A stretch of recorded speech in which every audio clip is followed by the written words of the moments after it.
ఎన్నికల ముందు యువజన ప్రకటనలో నిరుద్యోగ యువతకు ఇచ్చిన హామీలను నెరవేర్చాలని కాంగ్రెస్ ప్రభుత్వంపై ఒత్తిడి తెచ్చేందుకు బీఆర్ఎస్ పార్టీ ఆధ్వర్యంలో ఈ నెల 18న హైదరాబాద్ లో నిర్వహించ తలపెట్టిన యువ సంగ్రామ సదస్సుకు పటాన్చెరు నియోజకవర్గం నుండి 5000 మంది యువత హాజరు కానున్నట్లు పటాన్చెరు శాసనసభ్యులు గూడె మహిపాల్ రెడ్డి స్పష్టం చేశారు.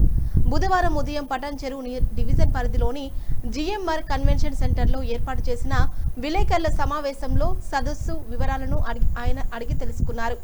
గత అసెంబ్లీ ఎన్నికల సమయంలో సరూర్ నగర్ స్టేడియం వేదికగా కాంగ్రెస్ పార్టీ జాతీయ నాయకురాలు ప్రియాంక గాంధీ తమ ప్రభుత్వం అధికారంలోకి వస్తే నిరుద్యోగులకు పెద్ద ఎత్తున ఉద్యోగాలు కల్పిస్తామంటూ నిరుద్యోగ డిక్లరేషన్ ప్రకటించిందని అన్నారు.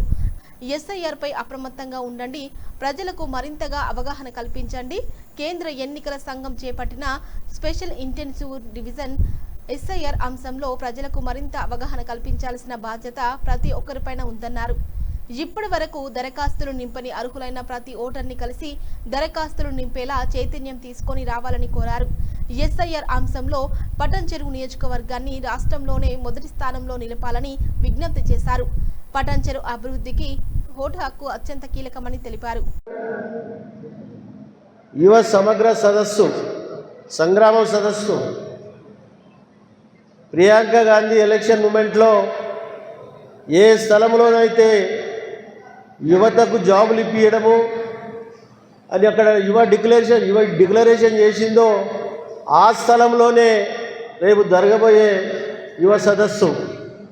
ఆ సదస్సుకు పటాన్చెరు నియోజకవర్గం నుంచి పార్టీ ఆదేశాల మేరకు 5000 మందిని మనం టార్గెట్ పెట్టి పనిచేస్తూ ఉన్నాం. తప్పకుండా 5000 మంది అవుతారు. ఎందుకంటే 9 డివిజన్ మున్సిపాలిటీలు ఉన్నాయి. 1000 బండ్లే 5గురు 5000 ఈజీ లెక్కలు. తీసివేతలు కొట్టువేతలు అని లెక్కలన్నీ సీదా ఉన్నాయి. మా వాళ్ళకి ఆ శక్తి ఉన్నది, ఆ బలం ఉన్నది, ఆ కోఆర్డినేషన్ చేసే సామర్థ్యం ఉన్నది. కాబట్టి ఆ బలంతో డిక్లేర్ చేస్తూ ఉన్నాం. మా కార్యకర్తల బలంతో ఆ నమ్మకం ఉన్నది కాబట్టే డిక్లేర్ చేస్తూ ఉన్నాం. కాబట్టి రేపు శనివారం 18వ తారీఖు నాడు నియోజకవర్గ స్థాయి 11 గంటలకు మీటింగు, 10 గంటలకే అని చెప్తా ఉన్నారు. మనం 10 గంటల వరకు రీచ్ కావాలి. 8 గంటల వరకు మనం ఇక్కడికి వచ్చి అందరు ఇక్కడ బ్రేక్ఫాస్ట్ చేసి 5000 మందికి బ్రేక్ఫాస్ట్ అరేంజ్ చేస్తాం. అవసరమంటే భోజనం అరేంజ్ చేస్తాం. మళ్ళీ మనం మీటింగ్ చేసుకొని ఇంటికి రావడానికి 2 అవుతుంది. ముత్తంగి యాక్సిస్కి వెళ్ళి మనం రింగ్ రోడ్ ఎక్కితే మనం ట్రాఫిక్ లేకుండా చక్కగా ఉప్పల్ గ్రౌండ్ కాడికే ర్యాంప్ ఉంది, అక్కడ రీచ్ కావడానికి ఆస్కారం ఉంది.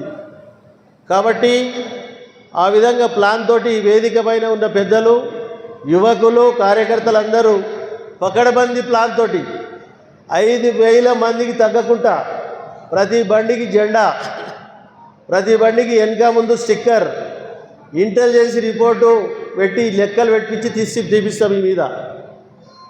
అర్థమవుతుందా? సపోర్ట్ చేయలేమా? పట్టుదల దీక్ష ఉంటే ఏదైనా సక్సెస్ అవుతుంది.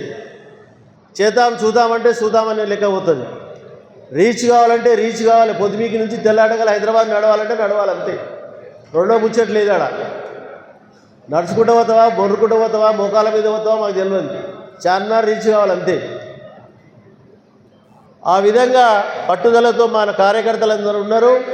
అదే నమ్మకంతో ప్రెస్ మీడియా ముందు మీకు డిక్లేర్ చేస్తూ ఉన్నా, 5000 మందికి తగ్గకుండా మనం ఉప్పల్ స్టేడియాన్ని సభను సక్సెస్ చేయడానికి పటాన్చెరు నియోజకవర్గానికి వచ్చిన మెసేజ్ పోవాలని చెప్పి కోరుకుంటూ, మీ అందరికీ మరొకసారి ఇంత పొద్దున మీరు చెప్పగానే వచ్చి ప్రెస్ మీట్ను సక్సెస్ చేసినందుకు వేదిక పైన